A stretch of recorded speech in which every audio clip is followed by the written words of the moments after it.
اپنی دفاعی قوت کو مضبوط کرنا چاہیے۔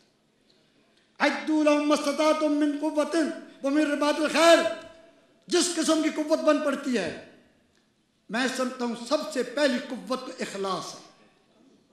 ہماری دعوت کا مقصد کسی پیر کی بڑائی، استاد کی بڑائی، شیخ کی بڑائی، ذات کی بڑائی میں ہو، اللہ کے دین کی بلندی ہونا چاہیے۔ جب مسلک کی بات آ جائے تو اس وقت افراد، شخصیات، تنظیمات کو ایک طرف رکھ دیا جائے اور مسلک کے اہل سنت کی جو بات ہو سب مل کر اس کی حمایت کریں۔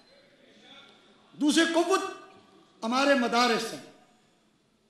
اس کو یہ بات ہے کہ علماء شاہ کا اتفاق ہے نا، یہ ہوائی جہاز تو نہیں اڑا سکتے، یہ بم تو نہیں برست کر سکتے، یہ کیا کریں؟ ان کی سب سے بڑی طاقت علم ہے۔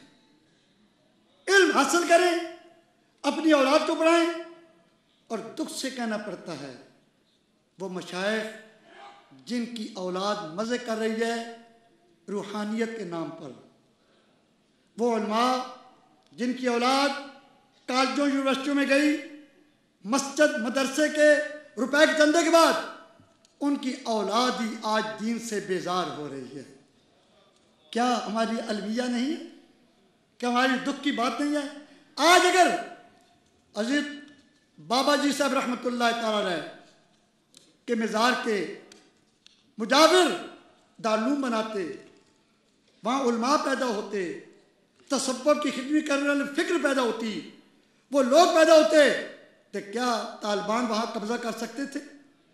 ہم ان کو تو برا کہتے ہیں لیکن اپنی کمزوری کا اعتراف نہیں کرتے۔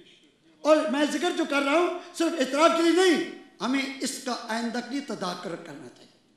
ہر خانقاہ پر اس کی شان کے مطابق ایک دارالعلوم ہونا چاہیے۔ کیا کرتے ہیں مطالبہ؟ بولو، کرتے ہیں مطالبہ؟ بولو صحیح یا غور صحیح؟ ہر دارالعلوم پر، ہر خانقاہ پر ایک عظیم الشان دارالعلوم ہونا چاہیے جس میں پہلے پیر صاحب کے صاحبزادے داخل ہوں۔ اگر سلطان العارفین حضرت خواجہ شمس الدین نور اللہ مرکزہ طالب علم بن سکتے ہیں، سلیمان وقت شاہ سلیمان توسوی لنگر کی مسجد کے روٹیاں کھا سکتے ہیں، خواجہ میر علی شاہ صاحب سوکھی روٹیاں کھا سکتے ہیں، پیر جماعت علی شاہ صاحب لنگر کھا سکتے ہیں، تو آج کیا عیب ہے کہ ہمارے پیروں کے بیٹے دارالعلوم میں بیٹھنے کے لیے تیار ہیں؟ یہ کلمیہ ہے۔ عدوا لهم من قوة، اپنی قوتوں کو، دفاعی قوتوں کو مضبوط کرو۔ آج ہم یہ عہد کریں، منصوبہ بندی کریں کہ ہم نے کس طرح ان خانقاہوں پر اور بڑے بڑے بزرگوں کے گھروں میں دارالعلوم بنانے ہیں۔